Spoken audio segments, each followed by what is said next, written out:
بینەران سڵاتان لەبێ و ئەم کاتتان باش لە ئاڵقەیشتری بەرنامەی ئەڤڕۆ جارێکتر پێتان دەگەینەوە لەبارەی باردۆخی سیاسی یاریمی کوردستان و هەڵومەرجی ئەمڕۆ گفتوگۆ دەکەین و هەروە گفتوگۆ لە چوارچێوە دەکەین کە لە دوایین کۆبنەوەی کۆمیتەی ناوەندی حزبی شوعی کوردستان نەخشە ڕێگایەک بۆ دەرباسکردنی یاریمی کوردستان لە قەیرانی سیاسی ئابووری دارایی و خۆ ئامادەکردن بۆ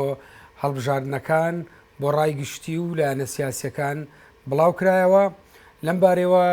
لەبارەی ناوەڕۆکی نەخشە ڕێگاکەی حزبی شوعی کوردستان گفتوگۆ لەگەڵ بەڕێز هاوڕێ ئیبراهیم سۆفی ناسرا و بە ئەبوتارە دەکەین. هاوڕێ ئەبوتارە سڵاوت لێبێ و گەلک بەخێر بێت. سپاس بێەوە لەوە دەست پێ بکەین ئەگەر بەرچاوڕوونیەک بدەیتە بینەران لەبارەی ئەم نەخشە ڕێگایە لە هەڵومەرجی ئەمڕۆ بۆچی یعنی بەبەست لە نەخشە ڕێگاکە.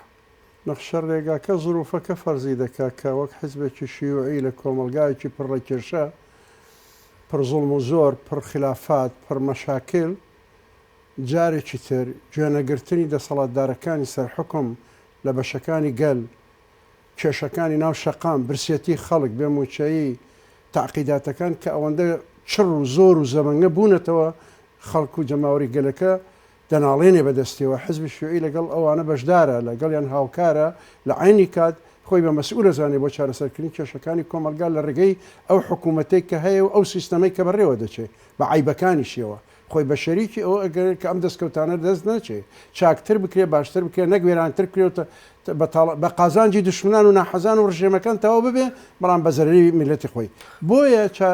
نەخشە ڕێگاکە بۆ ئەو بوو چەند جارێک کە پرۆژەماندا بەڵام ئەم دەسەڵاتانە ئەم حیزبە دەسەڵاتدارانەی کابینەی هەشت ئەم هەموو قەیرانیان بەسەر میلەتی کورد و بۆزەکە هێناوە خۆ ناڵی خوان دروستیان کردو بەڵام خوان بەشێکن لە پرۆسەکە ئەوان گوێ ناگرن لە چارەسەرەکان پێشنیارەکان وەرناگرن نایەن بەدەمیەوە ئەوەش باری خوانی گران کردو باری ئێمەی گران کردووە حزب لە مشورەتەکانی و لەگەڵ ڕێکخراوەکانی خۆیدا کەوتە ئەوەی کە جارێکی کەش لە سەروبەندی ئەم هەموو مەخاترەی کە لە بەردەمدایە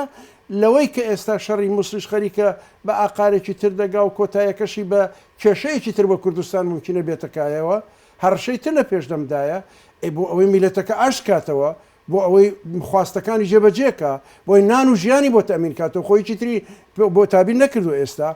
لەم حاڵەتەدا بە گیانی مەسئولانەی خۆی بۆی ئەم حکوومەتە بەرەو سەرکەوتن بڕوان نەبەرەو بریناری تر ئەم هەرێمە دامەزراوتر بێ نەک هەڵوەشاوتر بێ نەک دەستەیەکی ببێتە ئەقسا دەرەجەی سامانداریەتی لەسەر حسابی سامانی میلەت بەڵام میلەتەکە خۆی نانی نەبێ و مەعاشی نەبێ و شتەکەی بێ ئەوە لەوێەوە هات کە فکرەی نەخشە ڕێگایکی نوێ بە خاڵخاڵ بدەینەوە بە هەم میلەت بدەین بە حزبەکان بدەین بە حکوومەت خاڵە سەرچیەکانی ئەم نەخشە ڕێگایە لە چی خۆی دەبێنێتەوە سەرچاوەکەی ئەوەیە کە لەوە دەبینێتەوە کە حالیان ئێستا گەورەترین گرێچێرەی ناو کۆمەلگان ناو حکوومەتن ناو پەرلەمانن ناو ئابووری و ژیانی خەڵکن ئەمە طبقە باڵاتێر و دەوڵەمەند و ملیاردێر و ملیۆنێر و ساماندار و دەسەڵاتدارەکە گوێی لە قسەکە نییە بەڵام ئەوەی کە جەماوەرەکەی گوێی لەوەیە هەم حکوومەتەکە و سەرکەوتەکە پارێزیان خۆشی ژیانی خۆشتر کرێتەوە یەکەم قەزەکە لەوێ دەبینێتەوە کە دەستپێکی چارەسەرکردنەکان لەوێ دەست پێ دەکا کە تۆ دەستگایەکی تەشریعی قانونیت هەبوو پەچی خرا دواخرا ڕاگیرا لەبەرەوەی ناکۆچی تایە نوقسانی تایە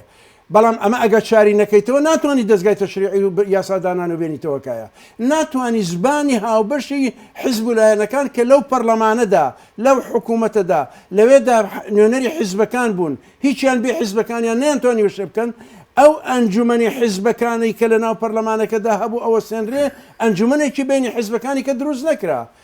پێنج هێلایەنەکەی دروستکردنی کابینەکەش خۆیان هاواریان لە شەقامە زیاتر و گلەی لە حکوومەت دەکەن کەچی خۆیان هەموو نیعمەتەکە دەخۆن ئەم قەزیەیە دەبێت عیلاجی بکرێت لە ئەو ئەنجومەنەوە کە نوێنەرانی حیزبەکان بە هەمویانەوە بێجگە لە پێنجەکە ئەوانی کەژڕان دیار بێ بەشداریان دیار بێ ئەم پاشقلیانە تەنها بە قازانجی خوان لە ژێر بەژێر چۆن ئەمە لابن عیلاجی بکەن بۆ خۆیان باشە ڕسووتر ببن بتوانن میلەتەکەشیان ئاشتکەنەوە ڕێگایەکی گفتوگۆش بۆ حیزبەکانی بەشدار و لایەنە نەتەوەیەکانیکەی بەشدار لەم پەرلەمانەدا لەم حکوم لەم دەستگا تەشریعیەدا بێننەوە سەرکایە چکە ڕێگایەکی تر نییە لە حاڵەتی با بڵێن گوێنەگرتن لەم پرۆژانەی ئێوە و خەڵکی تریش پرۆژەی هەیە ئێوە هەستان بە یعنی ئەم مەترسیانە چین ڕوبەڕووی ئەزمونونەکە بە شێوەیەکی گشتی دەبێتەوە لە کاتێک ئەم ساڵال بژاردن بەڕێوەیەوە کۆمەڵێک بابەتی تر ئەو ئەنجامەی کە بۆی دەڕواچەن ئێستا قەیرانەکە خراپتر دەبێ ناتوانن میلەدیەک خەنەوە ئەگەر ئەمانە بگوێ نەگرن ئەگەر گوێ لە پێشنیارەکانمان نەگرن ئەو پێشنیارانەی کە لێدانی دڵی میلەت و جەماوەر و شەقام و خەڵک و توێژەکانی ناوەڕاستی گەل کە هەمویان ڕوود کردوونەتەوە نان و نیعمەتیان لێسەندوونەتەوە ئەو حاڵەتە ئەگەر گوێ نەگرن قەیرانەکە سەختترە بێ خراپترە بێ دەسەڵاتداری شەرەوەی بڵێ سوپام هەیە و زیندانمە و ئەتان کوژم و ئەتان بڕم یان لە جوابی میلەتدا گوێتان لێ ناگرم ئێمە پێمان وایە هێشتا بوار بەدەست حکوومەتەوەی هێشتا بوار بەدەست ئەو حزب حاکیمانەوەیە کە تەحەکوم بە وەزعی کوردستانەکەن ئەوان دەتوانن گوێ بگرن باوەڕمان وایە لە قازانجیانە بە هەموو شێوەیەک ئەوان بە قازانجی ئەوان دەشکێتەوە گوێ لەگەل بگرن گوێ لە میلەت بگرن ئیسلاحی وەزعەکە بکەن نەیکەن وەزعەکە بۆ دابڕانی تر ئەڕوا تەقسیمبوونی کۆمەلگا وای لێ دێ کە ئازارەکەی بە جەماوەرە فەقیرە هەژارەکەی دەکا بەڵام بە حیزبەکانیش دەگا ئێستا کە لە ئەوان لە سەروبەندی خۆسڕحکردنەوە و خۆڕێخستنەوە و مامانە یاساییان لەباری قانونی و محکومن کە انتخابات بکەن بەڵام خۆیان دیعایی بووەکەن لە بەعزە جێگەکەوان ممکن انتخابات دار نەکەن ڕێکی خەنەوە دەڵێن ئێوە کە حزبی شوعی کوردستان چی دەڵێن لەبارەی گرنگجی هەڵبژاردن لە کاتی خۆی لە کاتێکە لە سیستەمی دیموکراسی و بە پێی یاسا لە هەرێمی کوردستانە گەل سەرچاوی بەخشینی متمانەیە بەدەسەڵات شەرعەتدانە بەدەسەڵات مخاوفەکانی ئەم مەسەلەیە چیە خوێندنەوەی خواستی شیوعەکان خواستی حیزبەکان خواستی چەوساوان خواستی میلەتەکەمانەوەیە هەڵبژاردن تازە کرێتەوە پێشەوترا لە پێشیشە مامانە دەست بە شەکی نوێ بکرێ بۆی هەڵبژاردن تازە بکرێتەوە و توێتر بێ تشکیلەیەکی تر و پێکاتەیەکی تر بۆ بێنە سەر حکوم لەگەڵ ئەوەدا بتوانرێ گۆڕانکاریەک لە وەزعی جەماوەر و میلەت و میجتەماعەکە و اقتصادی ئەم وڵاتە بکرێ ئەم هەموو سامانەیە میلەتە چی لێ دێ بۆ کوێچێ هەموو ڕۆژێک بەرمیلە دۆلار تانکەر دۆلار ئەڕاو دێ نان خەڵکینی ئەگەر ئەمە وا بڕوا خەڵک بەکوێ دەگا بچێ بۆ قەبرستان لەبەر ئەو بە باوەڕی حزبی شیوعی ئەوە ڕێگایەکە بۆ ئەوەی یارمەتی حکوومەت بین یارمەتی حزبەکانی ئەو پێنج حزبەی کەوان بەسەر میلەتێناوە ئەو پێنج حزبەی کە خوان هەموو لە نیعمەتەکە بەشدارن لە سیاسەتەکەشدا دێن لە شەقام گلەیی دەکەن بەڵام هەموو شتەکان لە ژێرسەری خوانە ئەوانەی کە دەڵێن پێنج حزبەکەش بۆ مەقسەدمانەی هەموێن وکویەکن بەڵام حزبە دەسەڵاتدارەکانی ئەساسی شکێتەوە سەر پارتی وەکێتی ئەوان ئەتوانن ئەم قەزەی عیلاجکەن گۆڕان کە لە تێکەلەیەکێتی ئێستا ئەڵێ خلافم هەیە ئەمانە هەمووی تەکتیکاتی سیاسی لە ساحەی سیاسیا دەکرێت ئێمە خەمی هەموو کۆمەلگاکەمانە خەمی هەموو حیزبەکانمانە ئێمە دەڵێن بەو هەڵبژاردنە داوامان هەڵبژاردننی تازەیە داوامان عیلاجکردنی کێشەکانی میلەتە لە ڕێی ئەوە هەڵبژاردنەوە هاتنی کابینەی تازەیە هاتنی ئەنجوم پەرلەمانی تازەیە لە کاتێکە دەوترێەوە بە ئەترافی خۆیان ئیتلافی حکومڕان شکستی هێنا لە ئیدارەدان چ لە ڕووی سیاسیەوە یعنی ئەمە پەرلەمان پەچی خراوە سەرۆکایەت یارێم لە ڕووی یاساوی ماوەکی کۆتایی پێاتوە قەیرانی دارایی و ئابووری شەزانی پێ دوایە ئەن لەم هەڵبژاردنە یعنی خەڵک بتوانێت مەعادە لە سیاسیەکان بگۆڕێەوە عقوبەی سزای ئەوانە بدەکە یعنی نەکچیان نەکرد بەڵکو خراپتریان کرد وەک حیزبی شیوعی وەک سەرکردایەتی وەک قیادەی ئەو حیزبە وەک هەموو پرۆژە و پەرنامەکانی پێشومان باوەڕمان وان نییە انقلابێکە بێ وڵا حزبی شیوعیە بێ بە نفوزی گەورە ئەو حزبە دینیانە ئەوەنە نانی ئەو حزبەی پارتی ئەوەنە نانی ئەوەیەک نا لە خەودانین حقیقەتی کۆمەلگاکەمانە زانین چۆرێکیش کۆمەلگاکە بەڕێوە دەبرێ بەو شێوەی کە بەڕێوە دەبرێت دەر ئەنجامەکەی زۆر دوور نابێت لەوەی کە هەبووە بەڵام تازەکردنەوەی شتەکە و تازەکردنەوەی کابینەکە و تازەکردنەوەی پەیمان نامەیەکی تازە ئەم چەقبەستنەی کە گوێ ناگیرێ لە کەس و چار ناکرێ کۆتایی دێ ئەمە بیانەوێ درێژەی پێ بدەن یعنی لە قەیران بۆ قەیران ئەژین لە ناکۆچی بۆ ناکۆچی خراپتر حزبی شوی ئەو بە خراپەزانێ بۆیە بانگەوازی بۆ بژاردنەکەیە پاڵپشتی دەکات داوای ئامادەکاری دەبینن ئێوە یعنی هەز دەکەن ئیرادەیەکێ لەلایەن ئیتلافی حکومڕان یان حکوومەت و دام و دەستگرا پەیوەستەکان بۆ ئامادەسازی مەمەوەستی هەڵبژاردن لە کاتێکا کە حزبی شوعی کەوتە سەر ئەوەی بەپێی قەناعەتی هەموو ڕێکخراوەکانی خۆی کە ئەم چارەسەریانەی کە لەمە پێش لە ساڵی 2015ەوە تا ئێستا ئێمە چەنەها پرۆژە ئەدەین جارێکیان لێ هەڵبژێرن ئەم خاڵیانە ئەو خەڵیان ئەم لایەنیا ئەو لایەن و ڕێکیش ناکەون لەگەڵ یەک بەڵام کاسبیەکەی خۆیان هەر ئەڕوا هەکە هەر بۆ پێشەوە کاسبی و سامان و سەربەتەکەی خۆیان ئەڕوا ئێستا ئەو کاتێک کە دەبینیم ترس و مەترسی تریش هەیە ئەوەتە لە بەردەستمانە شت زەقە بێتەوە کە ئەوان و کۆمیسیۆنی باڵای سربەخۆ بەناو سربەخۆ کارەساتە بۆ ئەحزابی کوردستان لە وڵاتێکی وادا بەو نوعی پێک بێنێ پێنج لە بەناو کۆمیسیۆنی سربەخۆکە کە لە پێنج لایەنەکە وەک شووتی شەقیان کردو برا گەورە و بچووکی لە بینی خۆیانە ئەوانە هەرچی وەزایف و شت هەیەدا بەشیان کردووە تەقسیمیان کردو کە هەموو تەعیناتەکان لەو پێنجە حیزبە بێ نانێک بۆ کەسی تریتیانە بێ دەرگایەک بۆ کەسیتیانە بێ عەدالەتی ئیسلامی یا حیزبی قەومی ئابە نوعەدا دەڕێژن لەو چەپە شعاراتانەی کە تەرحی دەکەن لە عالەما کە ئەنەما دوشناتیە لە بەریان و هەمومان و کوێکنانمان خوراوە هەمومان بەشمان لێ بڕاوە ئاوا دێن خۆیان ڕێ دەکەون بوارێک بۆ هیچ مەجارێک نایڵنەوە کاتێک کە معلوماتەکەمان بواتوە لەگەڵ دەستگاکانی سەرۆکاتی دەستگای هەڵبژاردنە ئەوان هەموو خەریکن سیستەمەکە ئامادە دەکەن هەموو دەستگاکان لە ئاسایش و ئەمن و پۆلیس و عەسکەر و حیزب و دەستگا و مەسئول و تابعی خۆیان دروست دەکەن نەفەسێک بۆ هیچ حیزب و قەوم و نەتەوەیەکی تریتیان نەبێنن قەزای بۆ هیچ هاوڵاتێک حڕیەتێک و ئازادیەک و ڕێکخراوەکانی مەدەنی مجتەمەعی کوردستانی کە پێویستی پێیەتی بەشدار بێ ئەم کۆمەلگای پێویستێتی ئەو خەڵکە بەشدارکەی ئەبینی ئەوان چۆن لەسەرەوە ڕێکەوە چۆن ڕێکەوتن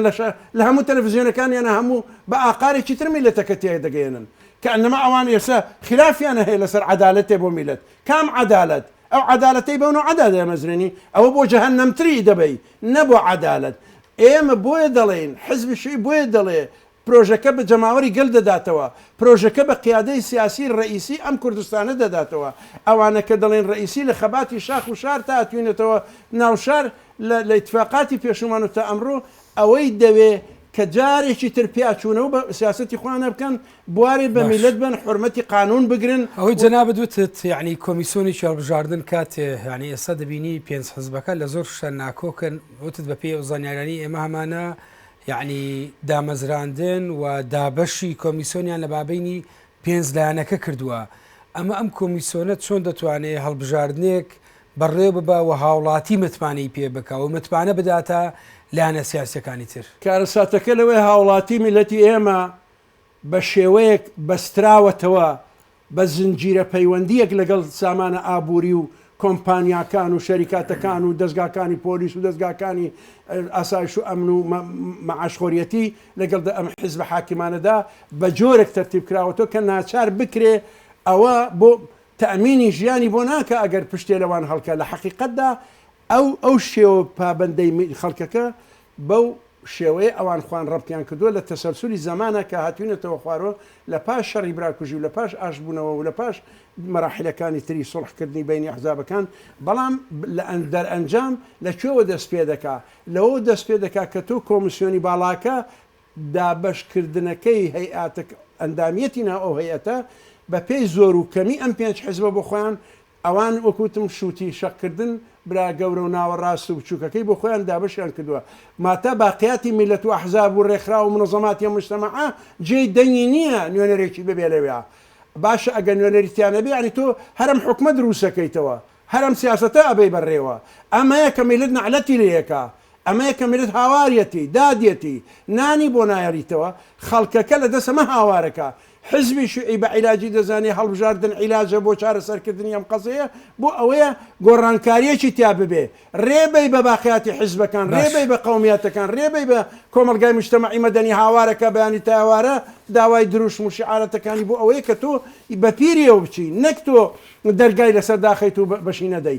بەشداری بکەی لە هەڵبژاردنەکە ئەو وەختە تەنەوەعەکە بێ یارمەتیت دەدا ڕایترت بۆ دێ لە ناو پەرلەمانەکەدا دەتوانی بە سڵحێکی سیاسی بتەفاهمی سیاسی چکانە خۆ هیچیان تەجاوزی حیزبەکانیان نەکردووە هەمویان بە پرسی حیزبەکانیان ئەیکەن لەو ڕێگەیەوە تۆ دەتوانی ئەنجومەنی ئەحزابەکان و ئەنجومەنی بەشەکانی کۆمەلگا بەشدارکەی لەسەر ژیان و دامەزراندنی کۆمەلگاکەمان کە ئێمە دەڵێن پاش داعش پاش مووسڵ ممکنە شەڕی گەورەترمان توش ببێ ئیکۆنۆمی و اقتصاد و عسکەر و پێشمەرگەی قارەمانی ئەم ساحەیە دووبارە تووشی شەڕێکی تر ببێ ئەگەر احتیاطەکەت بەوە نەبێ میلەتەکە کۆکەیتەوە لە دەوری خۆت ئەتۆ یاری بە عمری خۆشت دەکەی ڕاستە تۆ پشت بە بەعزە دەوڵەت و مەوڵەت و فلان پێ وایە بەڵام میلەتەکەی خۆتە تۆی سەربەرز و قارەمان کردوسە شانازی پێوەکەی 12 مانگە بەڵام وەرە نان و نیعمەتەکەی بەرەوە وەرە ئاشتی کەرەوە وەرە بەشداری کە نەک هەمووی تۆ داخی لەسەر پێچ حیزبەکە ئێوە ڕۆژ تا ئێوارە حیزبەکان ئەو پێچ حیزبان قسە بەیەکەڵێن ئێوە خۆتان هەرچی فەزاعاتی بینی خۆتانە هەمووی لە ئەعلامەکانیانە دێن بۆ میلەتی باسەکەن کە حاڵ خراپە، حاڵ برسیە، چاوتە، دزە، تاڵانە، سامانە، هەمووی ڕۆی برا درا ئەی میلەت ئەی باشە لەم لاوە چییە؟ خێرە ئەمە هەمووی لە بینی خۆدا بەشەکەیت و پارە و سامانەکە. زۆر باش بەڕێز هەوڕە وتارە هەر لە خاڵی شەشەمی پرۆژەکە باس لە قەیرانی ئابووری و دارایی دەکات لە هەرێمی کوردستان و بە تایبەتی ئێوە زۆر تاچیتان لەسەر ئیجراعاتەکانی حکومت کردوێتەوە لەبارەی پەیڕاوکردنی نیولیبرالیزم و مەرجەکانی بانکی نێودەوڵەتی. ئێوە چۆن سەیری باردۆخی ئابووری دەکەن؟ بۆچی هەرێم گەویشتە ئەم دۆخە؟ جەماوەری گەلەکەمان بە ئەزمموی خۆی دەزانێ گفتوگۆمان لەگەڵ سەرکردایەتی حکوومەت و حەزابەکانی ناو گۆڕەپانی کوردستان بە هەموو ئاینەکان و قومیاتەوە هەموو شتێکمان بە عەلەنی بوو، هەموو شتێکیشمان بە نەشر بڵاوکردنەوە بۆ بۆیان. حکوومەت گەیشتە حەدێ لەژێر ئامۆژگاری هەندێک اختصاسیین یاخود مستەشارینی غەربی کە بە قازانجی سیستەمی سەرمایەداریەتی چاوچنۆکی دنیایی کە 20 حربی تری عالمی و 20 حربی منطقەیی دروست دەکەن ئەسڵەکەی بۆ ئەوەیە سامان و خێروبێری ئەم میلەتانە بدزن بۆ بنکەی وڵاتەکانی سەرمایەداریەتی گەورە. ئەوان بۆ ئەزمە و قەیرانی خۆیان ڕەتکردنەوە تاڵانی هەموو میلەتان و حرب و کوشتاری ئەم وڵاتانە هەمووی دروستەکەن. حزبی شیوعی بە پێی مەفهومە علمیەکەی بە پێی قانون اقتصادیەکانی مارکسیەت و بیناکردنی مجتمع و عیلاجکردنی بین میلەتانی ژێردەست و بەشخوراو لەگەڵ ڕژێمە زاڵم و زۆردارەکان و سەردارەکانە ئەو عیلاجەی لەوە دەبینێتەوە کە تۆ دەبێت پابەندی یاساکانی ئەوان نەبی. یاساکانی ئەوان سندوقی نەقدی دەولی و سیستەمەکانی نیۆلیبرالیزم ئەوان ئەوەیان دەوێت کە هەموو ئەم میلەتانە سامانەکانیان لەلایەن حکوومەتەکانی قناعەکەن تۆ بۆ خۆتمان و دەکەی بیدە بە شەریکات تووشە بێ لەگەڵ میلەتە لە برسیکردنی و تینوکردنی ئەگەر مزاهرەی کرد بیگرێ ئەگەر شەریکە مخالفەی کرد عیقابی بە بەچی عیقابیوە کە تۆ اقتصادەکە تەسلیمی ئەو کردووە. ئەمە سیستەمێکی فاشلە دۆڕاوە ئەنجام خراپە. ئەو حیزبانە خۆیان عەزەتی گەورەی پێوە کێشن بۆیە بانگەوازی حزبی شیوعی بۆیە خۆتان بپارێزن لەمە ئەمە ئێمە لە سەرتا قانونی نوتە لەگەڵ ئەوان اختلافمان لە پەرلەمانە چەندێکی خایەن کێشەمان هەموو لەسەر و بەم تەریقەیە مەڕۆن. ئەگەر بەم تەریقەیە بڕۆن ئەرزوو نیشتمانی خۆ دەدەی باوانە هەموو سامان و سەروەتی تۆ ئەوانە یاری پێ بکەن. تۆ بۆ خۆت نایکەی گەورەیەکە بۆ خۆت بێ خۆت بەڕێوەی بەری عەزەمەتەکە بۆ قیادی کوردستان ئەحزابی کوردستان بەرجوازەکەی بێ قەومیەکەی بێ ئیسلامیەکەی بێ خۆ با ئەوە دەورەکەی بێ گویان لێنەگرتوین ئەوە گەیشتوین بەمە. ئەمە بانگەوازە ئەگەر بەردەوامی بۆ وێرانترکردن ئەڕۆ کۆمەڵێک یعنی با بڵێ ئیجراعاتی تازە دەبیندرێتن بریتە لەوەی حکوومەت کارەبا کەرتی کارەبا یعنی دەفرۆشێ کەرتی ئاو دەفرۆشێ مەبەستم لەوەیە ئەمانەی کە سەر بە ینی خزمەتگوزاری گشتین سەر بە حکوومەتن کەرتی گشتی بە شێوەیەکی گشتی خەریکی هەڕاستکردن و فرۆشتنیەتی بە کەرتی تایبەت و لە بەرامبەر ئەوەدا کۆمەڵێک ئیجراعاتی تر دەکرێت لەسەر خەڵک لە کەبریتە لە زیادکردنی ڕسومات و زەریبە لەسەر هاوڵاتیان و ئێستاوە پارەی خۆڵەکەش دەوترێکە لە خەڵک دەسێندرێ خاشاکو ئەمەنەوە هاوکات لە بەرامبەریش جگەلەوە کۆمەڵێک ئیجراعاتی تر کە بریتە لە کەمکردنەوەی موچەی فەرمانبەران هاوڵدان بۆ ناچارکردنی فەرمانبەران بۆ یۆزیفیان جێبێلن. ئەم هەنگاوە تازانە چەند پەیوەندی بەو باڵێن پرۆژەوەیە کە حکوومەت لە مانجی ئایاری ساڵی ڕابردوو لەگەڵ بانکی نێودەوڵەتی ئەنجامیدا. ئەو جەماوەرەی کە تا ئێستا خۆی لەژێر عەزابی برسێتی و بێپارەی و بێموچەیی و بە بەرچاوی شێوە مقابلی دەقاتی ئەو موچانە ئەوە نەوت و سامان و شت هەیە بەروبوومی وڵاتیش کە پاش کەوتبوو ئەگەر پاڵپشتی بکەی زۆر زیاتر دەبێت. ئەم ڕێبازە وایان لێ دەکا کە میلەتەکەمان تووشی برسیبوونی زیاتر ببێ باج و خەراجی زیاتر ببێ و ئەگەر مخالفە بکە پۆلیس هەیە بۆ بیبە بۆ حەبسخانە بۆ خاتری ئەوەی کە ڕژێمەکە بەو شێوە بڕوە. ئەو ڕژێمە کە پشت بە سیجن و گرتن و زەریبە و باج ببەستێ بۆ خۆی و لە ئایندەکەی دەزانێ ئەنجامی ڕژێمەکانی ترچی بەسەراتوە. ئێمە حزبی شیوعی بانکی لەو جەماوەرە کرد لە ئینتیخاباتەکانی پێشوشدا ئەی جەماوەر ئەی خەڵک تێبگەن کە بۆ کوێ دەچن تێبگەن کە بۆ ژێردەستیەک و ئەسیرێتێک و باج و خەراجێکی گران لە ژیانتان نایێتە پێشەوە وەرن ئەوەندە دەنگەکە دابەشکن تا حیزبەکانی کە بتوان دیفاعتان لێ بکەن تا تەناسوبی قووا باڵانسێک هەبێ لە بینی حزب و لایەنەکانی ناو پەرلەمانە بتوانن ئەو مەجلیسە سیاسیە حزبی کە پێی دەڵێن پەرلەمان و یاسا بۆ میلەدا دەنێ حقوقی هەژاران و فەقیران و کرێکاران و کاسبکاران و چینە توێژە تیژە تاجر و کاسبەکانی ناو بازاڕان ئەوە ژیانیان بۆ تەمین کاتەوە. بەڵام خەڵکەکە لەبەرەوەی بە ئەنواعی وەسیلە ڕەبت کراون بەوەی کە ناتوانێت بە ئازادی دەنگی خۆی بدا لە ترسی ئەو ئیجرعاتانەی کە ئەکرێ بەرامبەری لە زانکۆدا لە خوێندنە لە بازارڕە لە ئابووریدا ئەمە خەسارەتی گەورەتری لێبێ. ئەم جارش ئێمە دەڵێن چارەسەر هەڵبژاردنکردنەوەیە بەڵام بە شێوەیەکی ئازاد و دیموقراتی تر نەکرد بەو شێوانەی کە کران ئەگە خراپتریش بێ بە میلەتەکە تێبگا ئەو وەختە میلەتەکە ئەزانی حاڵی خۆی چییە ئەمەی کە بەسەری دێ کێ بەسەری دێنێ ئەمە خۆ ئەمە لە قەزا و قەدەر نییە. خاوەنی سامانێکی گەورەی کوردستان عێراقیش وەختێک کە باسی عێراقمانەکرم وەختێ لەگەر ژێمەکانە شەرمانە کرد و هەرامان بوو لەگەڵیانە بۆ ڕووخاندنیان ئەسڵەکە لەسەر ئەوەیە سامانی عێراق داوەنە میلەت لە عێراقە بێ بەخێوی دەکا دەیژێنێ بەڵام سیستەمەکەی ئینگلیز و سیستەمەکەی دڕژێمەکانی دواتر کە هاتنە پێشەوە ئەو میلەتە بە ئازادی و بە وەزعێکی پێشکەوتی باشی تێروپڕ و سەعادەت و بەختەوەری نەگەی. ئەمەی کە ئێستا لە کوردستانە هەمانە بەم خۆبەستنەوە بە سیستەمی سەرمایەداریەتەوە تۆ لەگەڵ ئەوە ئیدارەی حکوومەتەکە بکەیت توێژەکەی سەرەوە بکەیت بەڵام کۆمەلگاکە هەموو بفرۆشی بە و هەمووی مەساڵحەکان بدەی بە ئەو بربەیتە میلەتەکە دەستگاکانی حکوومەت ببێ بە ئەدات بەدەست ئەوانەوە بە پێی قانونەکانی ئەوان میلەتەکە ئەوەی تر برسی و محتاج و بکرێ پرۆژە ناوخۆیەکان دواب بکەوێ ئابوووریەکە بڕاتە ڕێبازێکی خراپتر ئەمە زیانێکی گەورەتر بە کۆمەڵەکەمان پێ دووە تاکەی دەتوانێت تەحملی ئەم بارودۆخە بکە لە کاتێکە یعنی نیوموچە کەمتر وەربگرێ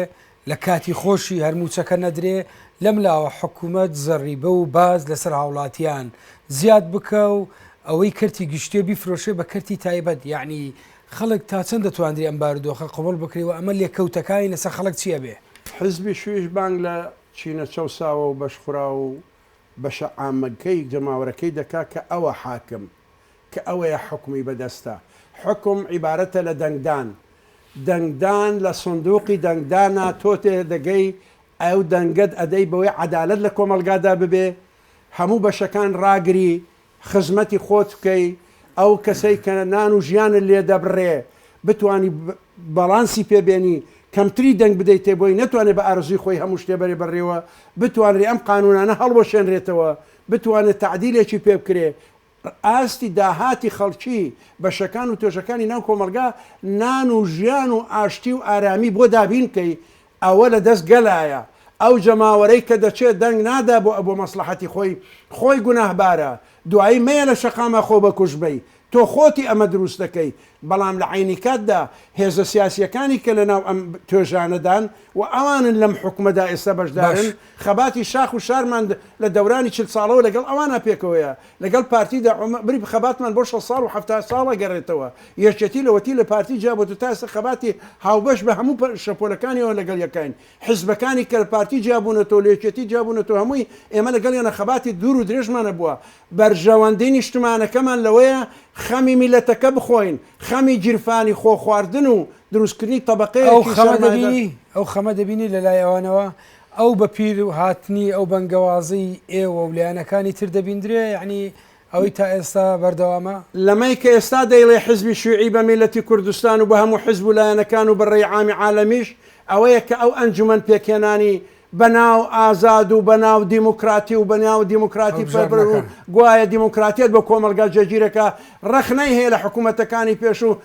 ڕەخنەی هەیە لە حکوومەتی پارتی وێچێتی چەند ساڵە ئێستا خۆی بەوە گوایە عەدالەت دروستەکە بەم نەوعچێ دابەشکردنی کە کاربەستان و مەئمورەکان و تەنزیمکەرانی پرۆسەی هەڵبژاردنەکە لە بینی پێنج حیزبەکەدا بێ بۆی ئەو 11-12 کورسیدارەی کە لە ناو پەرلەمانە هەن لە قەومیات و لە حزاب و لە ئەدیانی تر ئەوانە بەشیان نەبێ ئەو پاشقولە لەوانە نییە بەتەنیا ئەوە لە توێژەکانی جەماوەرە ئەوە ترسە لە میلەت ئەوە بەدوای بەرژەوەندی تەسکی خۆیانە ڕادەکەن بۆ خۆیان خەڵکە خنکێنن ئەوانەی کە ئێستا لە شەقامەکانیانە بە درێژایی شەو ڕۆژ دروشم و شیعاراتە دەن بە پێچەوانە کە ئەنەما ئەوان عەدالەت پەروەرن ئەوە عینی ئەو سندوقن کە خۆیان لەگەڵیانە یاریەکی سیاسی لە شەقامەکەن بۆی دەنگیان پێ بدەن بەڵام لە عینی کاتی هەر لە عینی لەگەڵ ئاقاری ڕێڕەوی یاسا نادیموقراتیەکەدا خۆیان تەواوکەری ئەو پرۆسەیەن. باش ئەو ڕێبوتارە ئێوە هەر لە چوارچەوەی پرۆژەکە یعنی جگەلەوەی کە ئاراستەی لایەنە سیاسیەکان کراوە بە لەلایەشترە باشترە باز لەوە دەکەن کە دەبێ بۆ پشتگیری ئەم نەخشە ڕێگایە کارکردن و قەنەعەت پێکردنی خەڵک دەبێ بە میکانزمی مەدەنیانەی ناتوند و تیژیانە فشار دروست بکرێ. مەبەستان لەوە چییەوە ئێوە میکانزمەکانی گەیاندنی ئەم پرۆژەیە سەرخستنی ئەم پرۆژەیە چین؟ یعنی ئەوە هەرتەنیا ڕای دەگەێنن یان لە دوای ئەوە کارەکان چیە بێ؟ حزبی شوێ پێی وایە ئەو تێکۆشانە مەدەنیی کە جەماوەری گەل لە ڕێکخراوی جیاوازدا دەیکا نەچەکە نەتەقەیە نەوێرانکردنە نەماڵ وێرانکردنە ناچن مەقڕاتی حزاب سووتێنە ناچن تۆپ و تۆپ باران بکەن ئەوانە دێن ئەسووتێن لەبەر خۆر بە ژن و ماڵەوە دێن لە سەر شەقامەکان هاوارەکەن دەنگیان بەخوا بگا دەنگیان بە دینیەکان بگا دەنگیان بە بێدینیەکان بگا دەنگیان بە حاکمە بگا بۆ خاتەوەی ژیان لە کوردستانە بەم هەموو سامانەوە بەشی ژیانێکی عادلی ڕووسورانە لەگەڵ یەکترا دابین بکەن نەک هەموو شتەکە داتاشن بە قازانجی ئەو پرۆسەیە کە دەوڵەتە زلێزەکانی دنیا سیستەمی چەندانەوە ئابووری وڵاتە دواکەوتەکان هەمووی تاڵان بکەن ئاسیا و ئەفریقا بەدەست چیەوە ئەناڵێنن ئەم سیستەمە بۆ دزین و سامان و سەروەتی میلەتانی کەم دەسەڵاتە و کەم دیموقراتیە و نادیموقراتیە کە هەمووی لە قازانجی طبقەیەکی باڵا دروست دەکەن چاوچنۆک خۆپەرست دەستگای پۆلیس و سجنی زۆرتری هەبێ عەدالەتی لە کۆمەڵکادا کەمتر هەبێ ئەم سیستەمە حزبی شوئی هاوارەکە و دادەکە و ئەڵێ ئەو ڕێکخراوە کۆمەلگا مەدەنیانە کە دێ بە شێوەیەکی ئارام بە شێوەیەکی بە قسە لەگەڵەکە دێ لە شەقام دادەنیشێ لێت دەپارڕێتەوە پێت دەڵێ وریاد دەکاتەوە بەڵام تۆ گوێی لێناگری خۆ زەرەکەی ئەو ملهوڕیە هەر حکووماتێک کردبێتی هەر نیزامێک کردبێتی نایبردووەتەوە ئێمە شینمان بۆ ئەوەیە کوردستان میلەتێکی لە مەراحلی ڕزگاریکردنی نەتەوایەتیدایە توێژەکانی میلە دەبێ یەک بگرێ ئەبێ لە پشتی حیزبەکانی یەک بگرێ ئێستا کە ئەم هەموو دووبەرەکیە دروستەکەی چۆن دەتوانین شەڕی معرەکەەکانی سبینی عێراق و حکوومەتی عێراق و نووری مالیکی و ئێرانی لە پشتە دەخەرنا ئەوانی دەوڵەتی تورکیای دشمن بە میلەتی کورد و دیموکراتیت زەڕەیەک وجدانی ئینسانیەتی پێوە نییە و ناتوانێت خزمەتی میلەت و نیشتمانەکەی کوردستانەکەی تۆ بکە ئەوەش ڕژێمەکەی ئێرانە ئێرانێک شتێکی بۆ دیموکراتێت و ئازادی و بۆ حەقی کورد و بۆ فلان کردەوە ئێرانێک لە شەپۆلی ئەعدامکردنیا و دژاتیکردنی میلەتی کووردا چی کەمتر کردووە لە ڕژێمەکانی سەدام و فلان هەر لە پەیوەست بە پەیوەندیەکانی نێوان بەڕێزە ئیجازەم بدە ئەم فکرەیە ئیجازەم بدە ئەمە ناکرێت لە حزبێکی پێشکەوتووی خاوەن تاریخێک و هەموو هەو خەبات و ئێوە هەر لە پەیوەست بە نەخشە ڕێگاکە لەوارەی باز لەوە دەکەن دەبێ وەسیقەیە کە بێ لەبارەی پەیوەندیەکان یاریمی کوردستان بە دەرەوە وەسیقەیە کە بێم وەسیقەیە لە پەرلەمان یعنی دەنجی لەسەر بدرێت تەسبیت بکرێت کە بوترێ ئەمەیە بنەمای پەیوەندیەکان یاریمی کوردستان لەگەر وڵاتانی دەرەوە لە پاڵ ئەوە باز لەوە دەکەن دەبێ ئەوانەی کەدان دەندرێن لەسەر بنەمای لێهاتووی و کارامەیی بێ نەک لەسەر بنەمای مەحاسەسەی حزبی نێوان پارتی و یەکێتی ویلانەکانی تر لەم بارودۆخی ئێستا کە دەوتری ڕەنگە گۆڕانکاریەکە لە ناوچەکە ڕووبدا لە ڕووی پەیوەندیەکانی دەرەوە چەند پێویستان بە پێداچوونەوە هەیە و مەبەستان لەم وەسیقەیە چییە؟ مەبەستمان لەوە ئەوەیە کە شێوەی بزوتنەوەی ڕزگاری خوازی گەلی کوردستان لە بەشی کوردستانی باشوورە پێشکەوتن و سەرکەوتن و فرسەت و وەزعیشی دەستکەوت و لەوێ داتوانانی خۆی کۆکاتەوە بە قارەمانێتی پێشمەرگە و بە ئیتیجاهی ئەگەر ئەو شێوەی کە ئێستا ئەڵێن لەشکری کوردستانی دوو حیزبی حاکم کە هەردووچیان تێقبڵ ناکەن ئەفسەرەکانی ئێمە ئێستا ئەلانیان کردووە چەند ساڵ هەوڵماندا کە بەشدار بین و هێزی سوپایمان هەبێ و بەشدار بین لەگەڵ یانەوەکو چۆن لە پێشمەرگایەتە دەورماندیوە بە هەردوو لاوە هەوڵیاندا ڕێگەمان لێ بگرن بە هەموو ئاقارێک نیان هێڵا بەشداری بکەین ئێستا چەند ئەفسەرێکی شوئی ئیمابی لە هێزەکە ئەوە ئێستا هەموو هەوڵێکیانەوەی ئەو چەند ئەفسەرە شوئیش ئیشیان نادەنێ تا لە وەزایفیان پێ ناسپێرن لە عینی کاتە پێ پۆلیس ئەوانەشمان کە لە ناو سوپاکەدا تعین بوون و داخل کراون بوونەتە سەرباز لە فەوجوینەکەنە چەکیان نادەنێ فعالیتیان پێ ناکەن بڕوایان پێ ناکەن حەسریانەکەن بۆی بڕۆن بۆی دەرچن بۆی وازی لێبێنن ئێمە هاوارەکە بۆ ئەوەیە ئەمە هاوارەکە بۆ ئەوەیە ئەو ڕێگایە بۆ ئەوەمان دەبا کە گفتوگەکانمان لەگەڵ ئەو براوە تێکۆشەرانەیە ئەو حیزبانەیە کە لەم ساحەی کوردستانەدا ئەم بزوتنەوە ڕزگاری خوازیە بە سەرکەوتن نەگەیشتووە ئەم بزوتنەوە ڕزگاری خوازیە ئاواتێکی دوور و درێژی تری ماوە ململانێکی زۆریە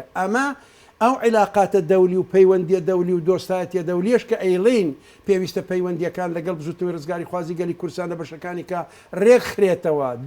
دروست کرێتەوە بەڵام احتیمات بەلایەنەکانی جیهانی ئەەکەی بۆ ئەوی پشت لێ بگرێت لەبەر مەساڵحی خۆیان ئەگەر مەساڵحیان متەناقض نەبێت لەگەڵ یەکترە نان پشتی تۆ بگرن لەبەرەوە تۆ ئێمە باس لەوە دەکەین ئەو پەیوەندی ئەبێت تەنزیم کرێتەوە چ لە ناو بەشەکانی کوردستانە و لە ناو بەشی کوردستان خۆمانە ئەوەڵەن لەگەڵ بەشەکانی کوردستان دووبارە هەمووی بقۆزرێتەوە بۆی گەلی کوردستان بەری بۆ سەرکەوتن ئێمە باسی سربەخۆی کوردستانەکەین سربەخۆی کوردستانە کە زمینەی هەبێ لە باشوورە هەیەی و لە ڕۆژاوا هەیەی ئێمە گەر قاشی یەکترە بڕینەوە سەری یەکترە بڕینەوە سامانی میلەتیش بەمنەوە ئەدەین بە دوشمنان و ناحەزانی گەلی کوردستان میلەتەکە خۆی محتاجە بۆ نان و ژیان ئەم نەوعە ناچێ بۆ ئارامی کۆمەلگا ئارامی کۆمەلگا و تەفاهم و هاوخەباتیکردنی بینێ حزب حاکمەکان و حزب دەسەڵاتدارەکان کە لەم کۆمەلگایە بەو ئەسبابەی کە معروفە لای گەلەکەمان لای میلەتەکەمان لای سیاسەتەکە کە ئەو ڕێژە گەورەیان لە پشتە بەڵام بەو ئاقارە ناڕواتە سەر ئێمە خەمی حکوومەتەکە دەخۆین حەقەمی سیاسەتی حەزابەکان دەخۆین ئێمە پێمان وایە ئەگەر انتخابات بکرێتەوە کابینەیەکی تازە بێتەوە پێشەوە وعنانە پارتی کەمتر دێنێ یا یەکێتی کەمتر دێنێ حزبەکانی کە کەمتر دێن زیاتر دنیا ئەوە نییە بەڵام دروستکردنەوەی ئەم هەموو قەیرانەی کە لەم فترا ڕوویدا ئەم کابینەی هەشتا بە چمە ئاساتی ڕۆی ئەم پێنج حزبە چ کارەساتێکیان بۆ میلەتی کورد دروست کرد لە عینی کاتا گەر بەشێکیان لەگەڵ بەشێکیانە فەرقیان هەیە لە مەسئولیت لە سەرشانیان بەڵام بۆ ئەوەی میلەتەکە دەنگدانێکی تازە بکە حکوومەتێکی تازە پێکاتەیەکی تازە بەڵام ڕێڕەوی خەباتی ئایندەمان قسە بۆ ئەوە دەکەین هاوار لەگەل دەکەین داخۆشی لە خۆت بکە هاوار لە حیزبەکانەکەین ئەمە ڕێگەی ڕاست نییە هاوار لەوان دەکەین ئەمە عەدالەت نییە ئەمە درۆز نییە لەگە میلەتە ئەڵێ کۆمیسیۆنی باڵا بەم نەوعە ئەمە یەکێتی ئەمە عەدالە بەکام دین بەکام حکمی قەومی یا وەتەنی یا ئینسانی ئەمە پیرانکردنە و پاشقولدانە لە یەکتر ناڕازگۆیی هەموو ڕۆژە زیاتر دەبێت لە بینمانە ئێمە بانگەوازەکەی حیزبی شوعی بۆ ئەوەیە چینە جەماوەرەکە بەرفراوانەکەی گەلە کەشمان کە دێ ئەپارێتەوە دێ لەبەر خۆر ئەسووتێ بۆ نانی بۆ کرێ خانوەکەی بۆ دەرمانی مناڵەکەی تۆ دەرمان و نان و ژیانەکەی پرسبێری بە شەریکاتی چاوچنۆکی برسی کە بۆی ئەوەی تر بیخەنچێت دەوترێت بەشێک لەو کۆمپانیانەش بە جۆرە جۆرەکان بەدەست سیاسی دەستڕۆی شتەکانەوە هەیە یان یعنی ئەم سەرمایهدارانە بەهۆی ئیستەغلالکردنی حکوومەتەوە دەوڵەمەند بوونا هیچ شتیان نیە کوردستان وەختێک کە ئەم فرسەتە هاتە پێشەوە ئیداری حکوومەتی کوردستان دروست بوو کەم هەمووی ئەو شەریکات وشتانەی کە بووە هەمویان دیارن لە بەرچاوی گەل ئەناسرێن هەموو ئەم بازاڕێی کە تەنزیم کراوە بۆ تیجارەت و بۆ کاسبی دیارە کامو دەڵال و دلیل و شەریک و فلانی ئەم دەستگا حاکمانن و ئەو کەسانن کە سامان بۆ ئەو تۆژانە پەیدا دەکەن کە محتاجی سامان نەماون ئەوەندەیان سامان پێیە بەڵام عەدالەتیان پێ نییە بەڵام یەخستنەوەی کۆمەلگایان پێ نییە مەگەر بە شەق و بە کوشتن و بەدار ئەمە نابێ ئەمە خەتەرە ئەمە یاریکردنە بە عمری ئەم حزابانە یاریکردنە بە عمری ئەم میلەتە یاریکردنە بە دەستکەوتەکەی کوردستان بانگەوازی حیزبی شیوعی لەم کابینێ لەم پرۆژەی کە تەرحی کرد بۆ جەماوەری گەلی کوردستان و حیزبەکان کە بە هەمویان ئەڵێن بە عەلەنی پیان وترەوە داوایان لێکرەوە لە لووتکەی هەرێمەوە تا دەگاتەمە ئەنجومەنە حکوومەت لەگەڵ هەموو دەستگاکانی تریانە لەگەڵ یانە سیاسەتێکی یەک سیاسەتی ڕوونمانەیە پیلانجێڕیمان نییە لەگەڵ یانە ئەو پیلانجێریە ئەو پرتوفێڵی لەگە شەریکاتەکانی تورکیا یا ئێرانی یا وڵاتێکی تر یا وڵاتانی ئەوروپاییدا دەکرێت لەسەر حسابی میلەت و اقتصادی میلەت و حق و حقوقی میلەتە لە حقیقەتدا ئەوە حزبی شیوعی نییە واکە حزبی شیوعی انتقادی لایەنە سلبی و ناڕێک و نەعەدالەت و دز و خراپەکەی دەکا بۆ ئەوەی ڕێکی خاتەوە بە حکوومەت و بە نیشتمان و بە حزبەکەمان ئەڵێن ئەم جارش بانگەواز لە گەلەکەمان دەکەین دەنگدانە حکوومەت دروستەکە دەنگدانە ڕێخستنەوەی کۆمەلگا دروستەکە دەنگدانە یارمەتی حیزب حاکمەکانەکە کە گومڕایی دەکەن زیادە ڕەویەکەن ملی میلەتەشکێنن ئابوووریەکە تێکەدەن تۆ بتانی کەم و زیادی بکەی بەڵانسێک دروستکەی کە بتانی ئەم اقتصادە بگێڕیتەوە بۆ خۆت وڵاتەکە چاکەیتەوە قانونە خراپەکان چای پیا بخشێنێتەوە یەکێتی ناو کۆمەلگا مقابل بە ناحەزەکانمان گەورەتر و قایمتر بێ لە پشتی سەرکردایەتیەکانمان گەلک سوپاس بەڕێز ڕۆبوتاران دای مەکتەبی سیاسی حزبی شیوعی کوردستانمان دوومان کردی بینەران هاتینە کۆتاییان بە مەڵقەی بەرنامەی ئەڤڕۆ کە تێیدا گفتوگۆمان لەبارەی نەخشە ڕێگای حزبی شیوعی کوردستان کە لە دوایین کۆبنەوەی کۆمیتەی ناوەندی لە بەرامبەر بەردەوامی قەیرانی سیاسی و دارایی و ئابووری خراوەتە ڕوو خوێندنەوەمان لەبارەی نەخشە ڕێگاکە و هەڵومەرجی ئێستا یاریمی کوردستان کرد تاڵقی شتری بەرنامەی ئەڤڕۆ پێتان دەگەینەوە کاتێکی یارم بۆ هەمولایەک.